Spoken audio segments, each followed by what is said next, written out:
Millions of fans see Major League Baseball games every year. Millions more hear and see them on radio and television. The league games are the real payoff. But behind each of these games are years and years of ambition, effort, and preparation by players, coaches, and managers. It takes years of hard work to get to the majors, and only 1 in millions gets there. And in the majors, it takes more hard work to stay there. In spring training every year, players, coaches, managers get ready. Get ready for the 154 games of the regular season. This film is about spring training. This is really the game nobody sees. And now, here's Joe Garagiola.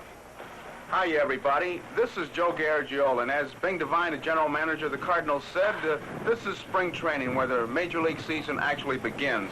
Everything is well organized. The players come out of the clubhouse after a clubhouse meeting held by the managers and the coaches. And here comes Coach Johnny Keane, and in just a minute you'll see Sally Hemus, manager of the Cardinals, as they come out, and everybody knows what to do. The fellas make that left turn as they circle the field, and here is manager Hemus going over with his coaches as to what they're going to do in today's workout. Everybody has to know what to do. You see the catchers have to lug their own equipment. There goes one of the coaches, Howard Paulette, a pitching coach, and pretty soon he'll amble down to the bullpen. You saw manager Hemus talking to Johnny Keane. Johnny, what are you going to be doing today in spring training? Joe, we were on our way over to the home plate to start into a bunting session, the sacrifice bunt, the play that we think is most neglected, certainly as far as the pitching is concerned. So we've had a long session here. We do it every day in spring training, show them how to bunt, the position of the bat, the way to face the pitcher, and you might see here where we're holding the bat, Joe. We're going to hold the bat at the letters, which will be the high point. A pitcher or any bunter should not bunt a ball that's thrown above that bat. He can go from the position of the bat at the letters on down, because a ball down is easier to bunt. The pitcher and the opposing club tries to pitch the fastball high so that the ball might be popped up. But in our case, we start at the letters with the level of the bat at the letters and bunt the ball from there down. Even a low-pitched ball, a ball that might be called a ball, is an easy pitch to bunt. Now there's Hemus. Hemus has taken over at this point, and actually we'll bunt a few balls. We've had our whole staff out here, Joe, all of the pitchers, and we believe that this is most important. A pitcher in the late innings of a game that cannot bunt a man over just can't stay in his ball game. He has to come out, and somebody else goes in, bunts the ball or hits it for him, and they get credit for the victory, and he's lost 2 or 3 games through the season. Everybody knows what to do. You saw some batting practice. Now you see the young catcher practicing how to catch the foul ball. This one is pretty far out, but you notice he's keeping his eyes on that ball, trying to run on his toes to keep his eyeballs from bouncing up and down to where he'll lose sight of that baseball. There goes one straight up. Watch how the mask is grabbed, it's held, and flipped in the opposite direction to avoid stepping on it. There it goes. And now under the ball, constantly watching it, cradle the ball. That play is not an easy play to make. It's practiced very hard. You'll notice, there it goes. There's the wrong way to do it. Luckily, the ball is hit in front. But if it was one directly over the plate, you can see the danger of stepping on that mask. Constantly watching that ball.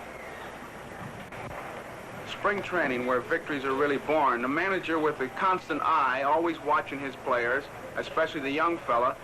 And here is where he noticed something wrong, and there it is. He took his eye off the ball, lifted his head. Howard Paulette down the bullpen. Howard, I see you working with young Von McDaniel. What were you trying to accomplish with him? Von obviously was having his troubles, Joe, and what we were trying to do was to correct his apparent pitching delivery. As you'll see in the film, he cocks his wrist and hand behind his head, which is an improper way of delivering the ball. And I was trying to show him the proper way that we want to teach our young pitchers to watch their target, rotate their hips, push off the mound, follow through, and deliver the ball.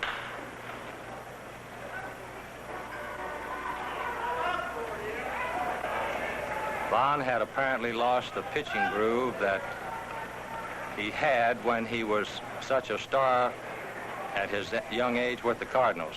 Just the least little thing will throw you off, huh?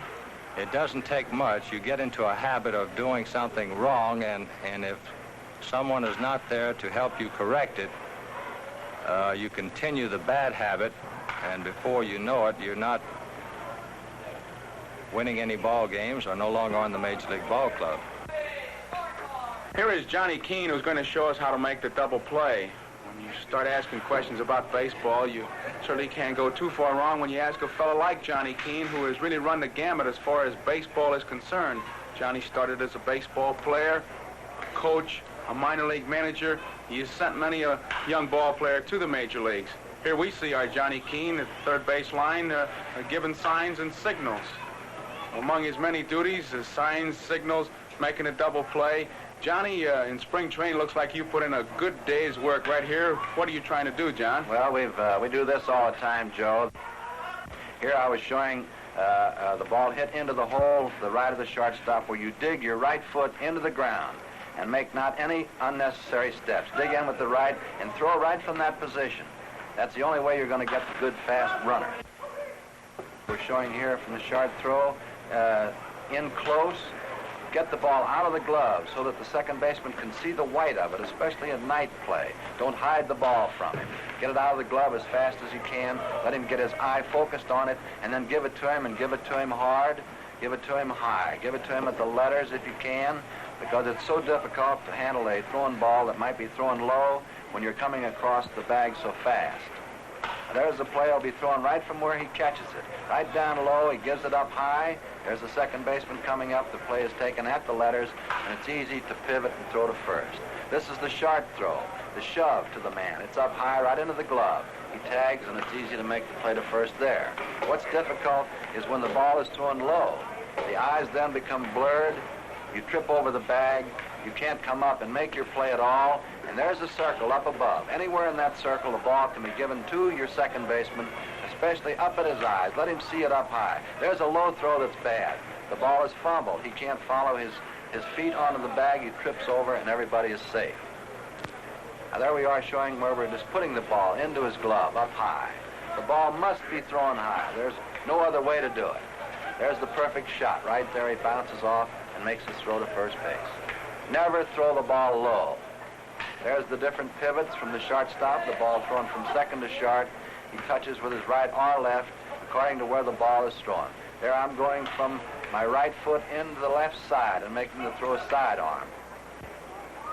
Here's a pepper game among the ball players. Pepper is just a bunting game, and what they do, they kind of improvise a bit. Now, here's a case of where they flip the ball and it can't light in your glove, and the reason that this is done is for reflexes and condition baseball muscles. As far as setting up exercise in some of the bodybuilding courses, they're not really working on the baseball muscles. But in a game like this, you use every muscle that will be used in an actual baseball game, and notice the reflexes when they go through a pepper game where they flip the ball from one another. You certainly have to keep your eye on the ball at all times. It's great for reflexes, and of course, it's an easy way to pass the time because you're enjoying what you do, and that's the key to success in any field. Harry Walker on how to play the outfield. I know many baseball fans will remember Harry best for his game-winning hit in that 1946 World Series. But you know what the ball players remember about him? As a real good outfielder, a great outfielder. And Harry was a good outfielder because he worked hard and did the little things that go for great outfield play. Harry has come up the ranks as a player, a big league manager, and now a coach. So when it comes to great outfield play, we think we've got a great one in Harry Walker.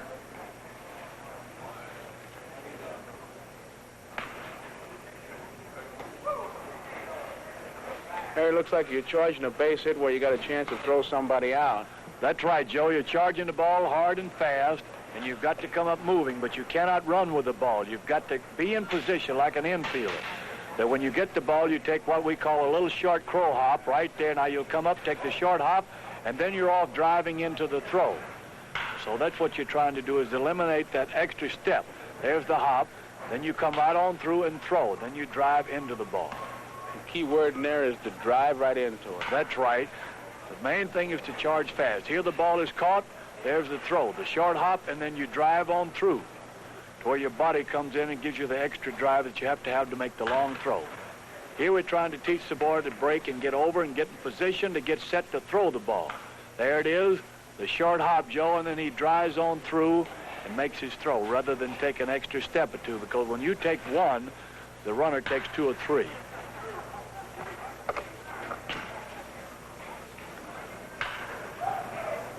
There you are, the short step and then you throw, Joe. You're just practicing, showing them how to get rid of the ball fast rather than take too much time. A lot of fellows will take two or three extra steps. There's the wrong play. See Joe, how you turn and you're backhanging the play when you have to make your turn?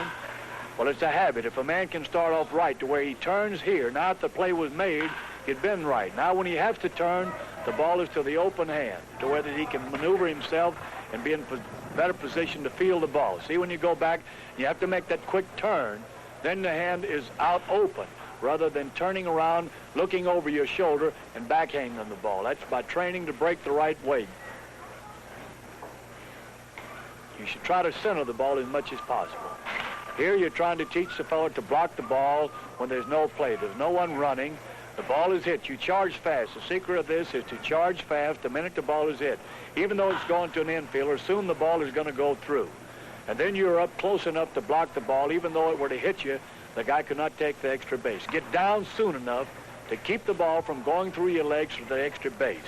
And in doing so, you have to get down on your knees in such a way that you have body control and you're not off balance. And also, you'll see in here that you have to be careful that you don't leave too big a hole when you get down with your body, that your leg is stuck out too much to where that the ball is not blocked. The knee in the back there, you see, is out of the way to where the glove is free in case the ball takes a bad hop, which you always have to assume that is going to happen. Get down soon enough to move and watch the ball into the glove.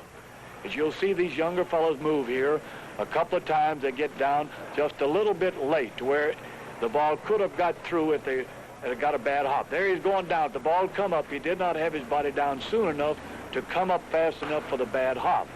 There's no play, so what you do is to get in soon enough to where you're down. Now here you're able to move the hand. Now, this way, if you come on this side, that right leg blocks you to where that you can't get over on that side. James got down a little late, as you see, Joe, and he wasn't down low enough. So we're trying to get them to where they get down soon enough to where the ball does not get away from you, because there's nobody going to make a play here except to block it. See the leg, how wide it was, Joe? Now then I'll bring that leg in to where that blocks that hole in case the ball was to take the hop. You let your body do as much of the blocking as possible in case there is a ball that blocks you, gets away from you a little bit. So you're trying to block it with your body as well as using your glove. Howard Paulette is going to show us the fundamentals of pitching. There's a real good shot of Howard Paulette because in the National League, during his career, he was known as a picture pitcher. Just perfect form. You know, the real mark of a champion among the pitchers is a 20-game winner. This stylish left-hander did it twice. In 1946, which was a great year in Cardinal history, this fellow won 21 ball games in leading the Cardinals to a National League pennant and a World Championship in beating the Red Sox. Still maintaining that great form and condition, which as a pitching coach has become so valuable in teaching the young pitchers.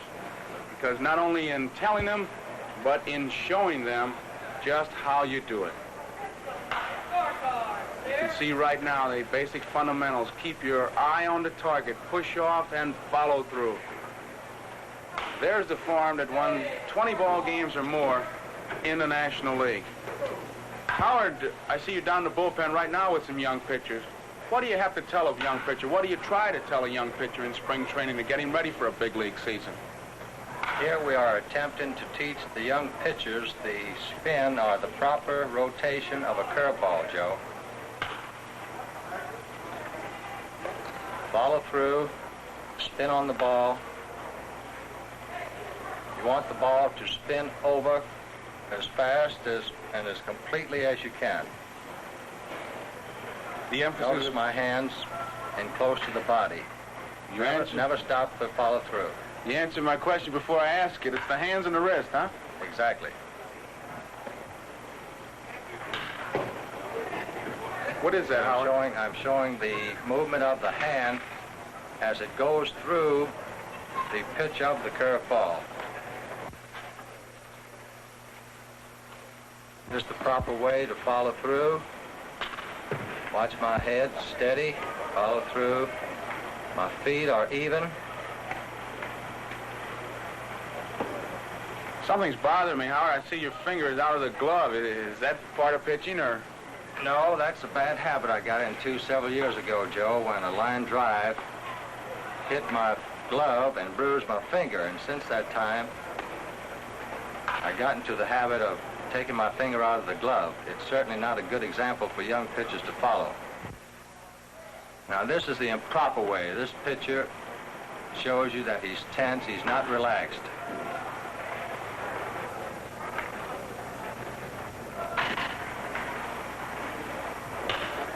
He's kicking too high, he has lost body control, and does not follow through properly.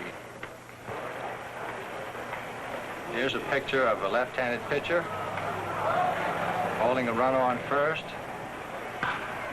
Comes set, kicks, complete body control, follows right through. Notice the arm movement, went all the way through.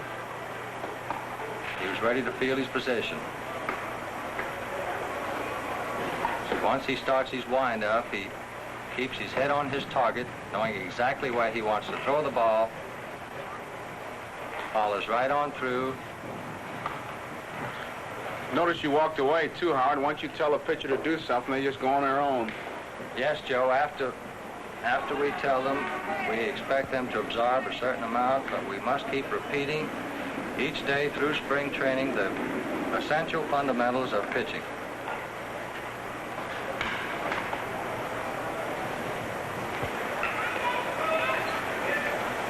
This pitcher completely stopped his follow-through. His body was not in position.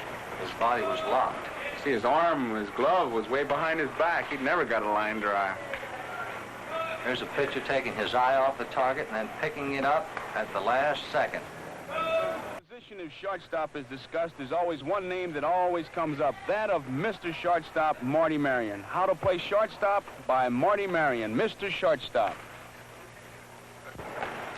Joe, we're going to try to teach these boys how to play shortstop in these few short films here.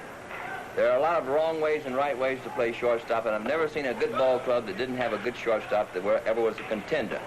This young fella does a number of things right and does a number of things wrong. Now, here we're teaching him to come in, field the ball, take a little hop, skip, and throw, and his peg on the way to first base.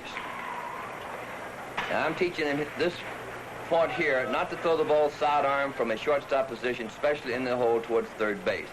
If you do this, I'm showing him that the ball will tail off and make a lot of bad throws to first base.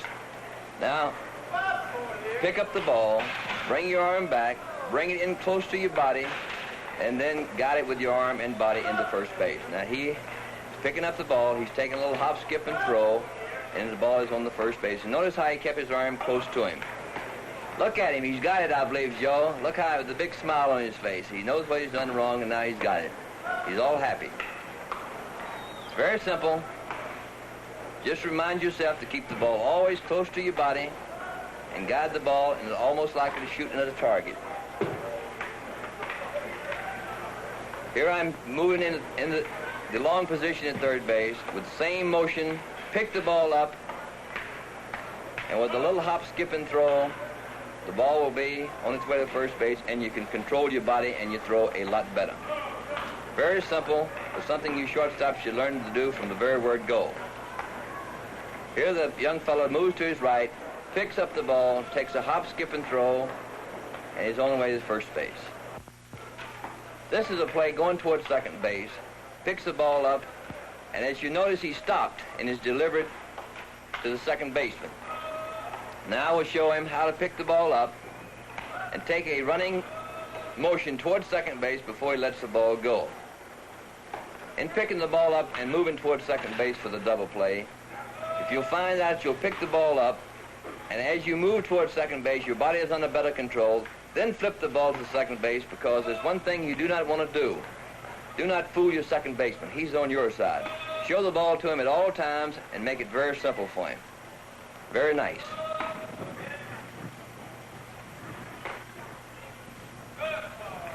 Here he goes. He picks up the ball. A beautiful play to second base. This is not the proper way to do it, but on certain plays over the bag, you must do it this way. Primarily, you should always get the ball out of your glove hand and throw it with your meat hand to the second baseman, if possible. I am showing him in this position, always keep the ball way out in front of you. Never feel the ball back of you. Never feel the ball between your legs like I am showing you in this position. Let the ball play you, get the ball out in front of you at all times. Get your body real low, and you'll be a very, very fine fielder. Stan Musial in right and the wrong in batting. Stan Musial. These films that you're about to see are really the only films ever taken of Musial on the basics. And here's a basic thing, I'm sure. Stan, that's got to be the strike zone you're talking about. That's right, Joe. It's very important for a hitter to know the strike zone. You can't swing at too many low balls, and you can't swing at too many high bad balls. You must swing at strikes to be a good, consistent hitter. Knowing the strike zone, having a good level swing, and the eyes on the ball are very important. Don't overstride, because when you overstride, you lose your balance, and you're lunging at the ball. So don't overstride, and take a good normal stride and a good level swing, and just try to meet the ball. Just have a good, comfortable stance at the plate, and don't try to copy anybody. I think the youngsters should be themselves, and what they can do, I can't do, and what I probably could do, why they couldn't. So don't overstride, and just swing at strikes, and don't try to copy anybody. Man, that sure sounds easy when a fellow like this is talking about it, huh?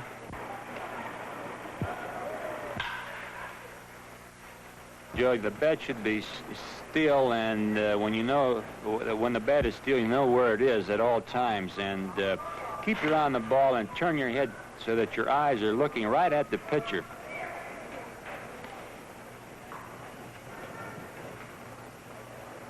Your eyes are on the ball, swinging the strikes and taking a good natural swing. And keep your eye on the ball at all times, even when it hits the bat. You actually see that ball hit the bat, huh? Many times, Joe, you do. See your shoulders dipping a little bit. That's a way to become a pop-up hitter, huh?